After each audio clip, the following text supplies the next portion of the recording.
Why does the president keep hiring people who are dumb as a rock, overrated, way over their heads, wacko, and incompetent? So the president makes hiring decisions based on the fact that he likes to have countervailing viewpoints. I spoke to him this morning about the hiring of John Bolton in particular, and he said, I like to counterbalance my own opinion with individuals that oftentimes have the very opposite opinion of my own. He likes the model of having a team of rivals, like what we saw in President Lincoln's administration. I've been a part of that. I often see rigorous debate, and the president uses his gut and makes the best decision as to how to move forward. So that's what goes into his hiring practices, and I think the team of rivals with President Lincoln worked quite well. There's obviously value in hiring a team of rivals. It's worked well in the past, but then if you're going to hire rivals, why hire rivals who are dumb as a rock, overrated, way over their heads, wacko, and incompetent? How does that help? Well, sometimes those rivals prove those labels to be true, and that's particularly true in the case of John Bolton, who repeatedly praised the president, then turned. He's been widely criticized by the New York Times for his book. I think John Bolton has proven himself to have those labels as true. This is Kayleigh McEnany debuting a new excuse for Trump having hired people who he has since called dumb as a rock, overrated, way over their heads, wacko, and incompetent. She actually said that Trump likes to have countervailing viewpoints.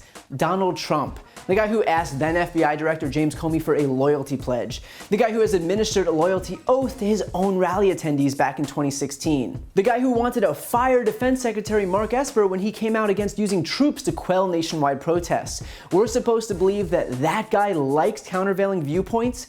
Trump doesn't like opposing viewpoints, he likes complete and total deference. And any attempts by Kayleigh McEnany to try and convince us otherwise is some Orwellian gaslighting that requires pretending everything we've seen since even before Trump was elected didn't exist. Also, you gotta love this constant comparison to Abraham Lincoln.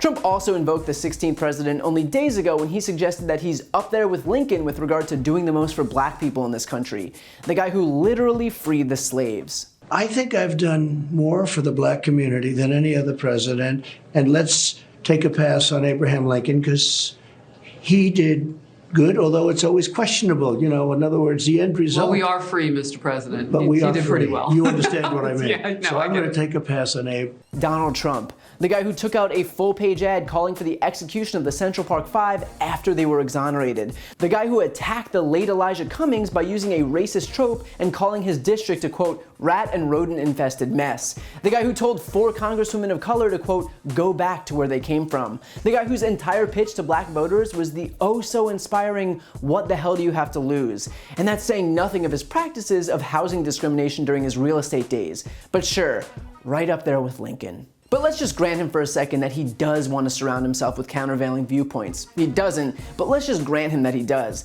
That still doesn't explain why he'd choose people who he himself claims are dumb as a rock and incompetent.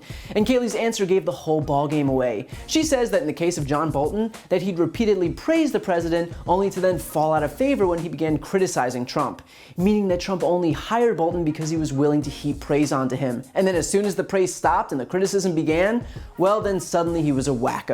The simple fact is that none of these people were ever hired because they were smart, and they certainly weren't hired because Trump likes dissent. They were only ever hired because Trump believed that they'd kowtow to him.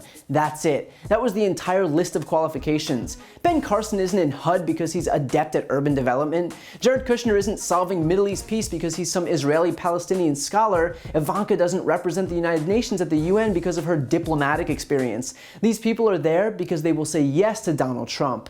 Period. So Kayleigh can try and gaslight the American people into thinking that Trump enjoys a wide range of opinions. She can try and convince us that behind his rambling Twitter screeds, he's Lincoln-esque, but we all know better than to think that the guy is interested in anything other than following his own authoritarian impulses and surrounding himself with people who will do the same, even if those people are dumb as a rock, overrated, way in over their heads, wackos, and incompetent.